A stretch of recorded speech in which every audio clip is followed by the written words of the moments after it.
So, of course, there are a lot of other reasons why it's very important to record casualties, which are true in many, if not all, conflict and post-conflict situations, including Libya. So I'll talk about a few of them now.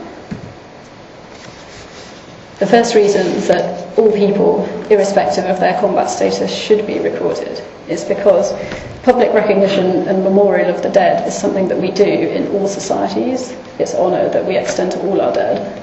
So recognition of the value of the lives of those who have died in conflict, I think, should be no exception. And as a partner of ORG's, whose organisation documents human losses from the conflict in Bosnia, says, people are not statistics. People are complete. People have their own personal history. And it's so important to record that personal history.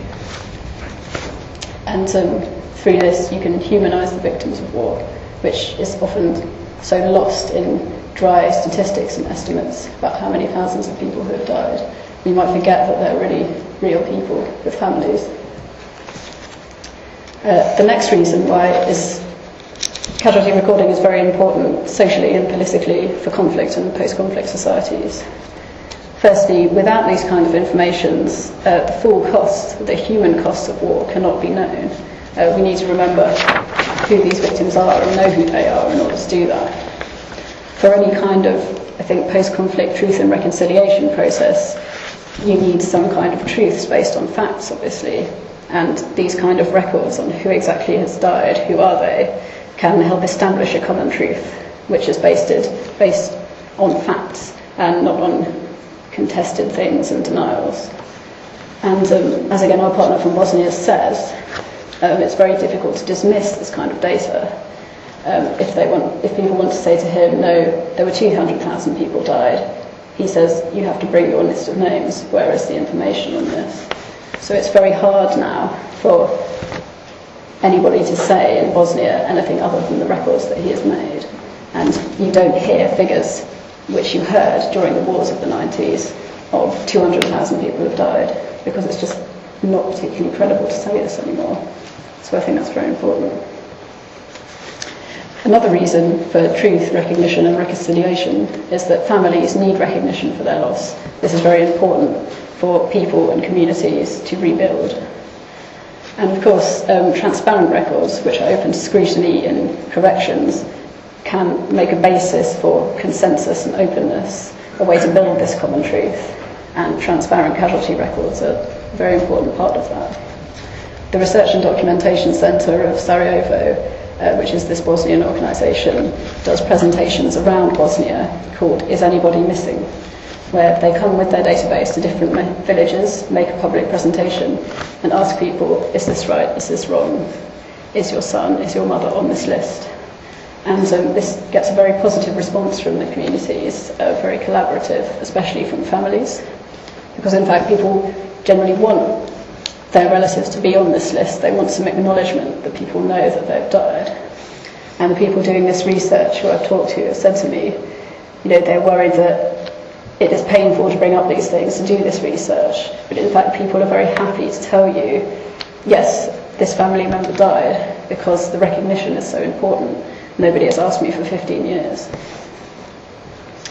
And this is the kind of detailed information which the Bosnian project is making, and which many other casualty recording projects would do as well. This is the Bosnian War Crimes Atlas, which is basically an electronic memorial of the database that they have made. It's an application on Google Earth. You can zoom in, and you can see icons of where different events have happened.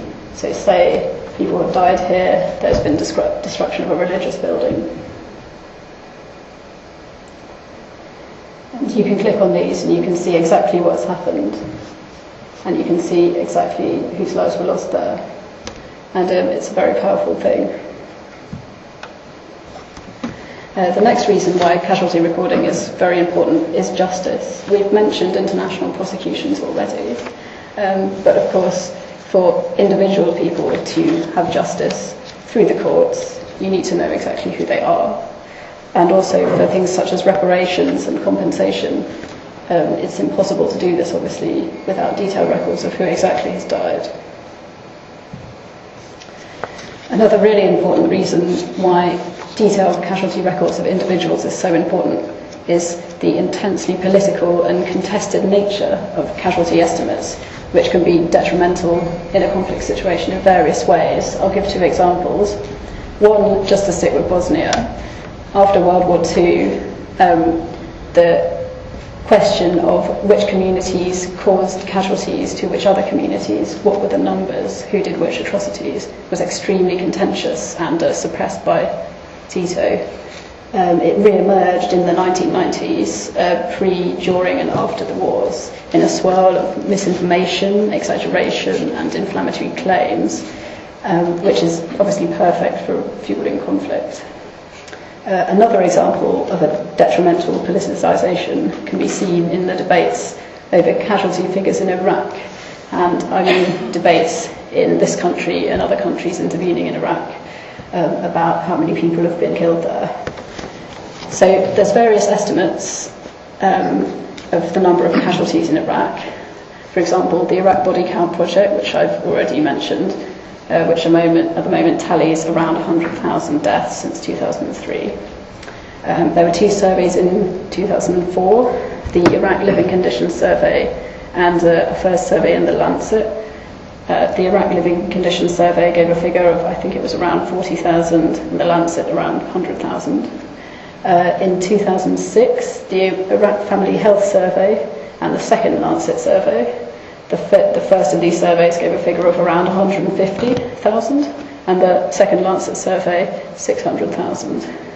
Now, there's a massive difference, obviously, between 600,000 people being killed and 150,000 being killed, or 100,000 being killed. And this kind of descended into a very poisonous debate, I think, where those who decided that the higher figures were the most valid would say that to believe the lower figures, say only 150,000 have been killed in Iraq, is to, say, deny genocide, deny the true nature of the conflict. Whereas some, again based, I would say, on pre-existing political opinion, would take the lower estimates and say, oh well, because it's not 600,000, 150,000 dead, well that's all right then, it's not that many, which is of course ridiculous. And these debates were extremely dehumanising, I would say, to the victims who had died in Iraq. So, was this debate based on the facts and the merits of these studies, or was it based on what argument you really wanted to make? I think that if there were comprehensive casualty records, both these examples, these kind of problems could be dampened slightly. Certainly this appears to be the case in the Bosnian case. As I've said, there seems to be little room now for highly politicised, inflated figures to be used credibly. And our partner, the director of the centre, says to us, no politicians use anything but their number now, because it just can't be argued any other way. So, casualty information is very powerful, and I think it can be important to the course of conflicts. It can encourage or discourage international interest in a conflict, and so possibly intervention. So I've got the example of Sri Lanka here, of how important and powerful casualty information can be. So the recent UN panel report on the final stages of the conflict in Sri Lanka makes this comment. So during the final stages of the war, the United Nations political organs and body failed to take actions that might have prevented civilians. And the decision not to provide specific casualty figures made the issue of civilian casualties less newsworthy. And using these figures could have strengthened the call for protection of civilians. So not using these records and some of the information that the United Nations had was based on recording work as well as estimation, skewed the decision of the Human Rights Council not to investigate the situation in Sri Lanka. The Sri Lankan government, you can see, is also very attuned to the power of casualty recording and the human information that comes out of conflicts. So during the conflict, there were doctors, especially in hospitals, who were making lists and taking photos of what they were seeing and getting out information on who has died at extreme personal risk. and they were intimidated by their own Ministry of Health, and some were arrested because the government really didn't want this information known. All the time, of course, they had a zero civilian casualties policy, which made them look entirely ridiculous, because clearly that wasn't the case. But it shows how powerful they think information about casualties and the human people behind casualty figures can be. So the flip side of the use of numbers for war is the use of casualty information for peace and for protection of civilians.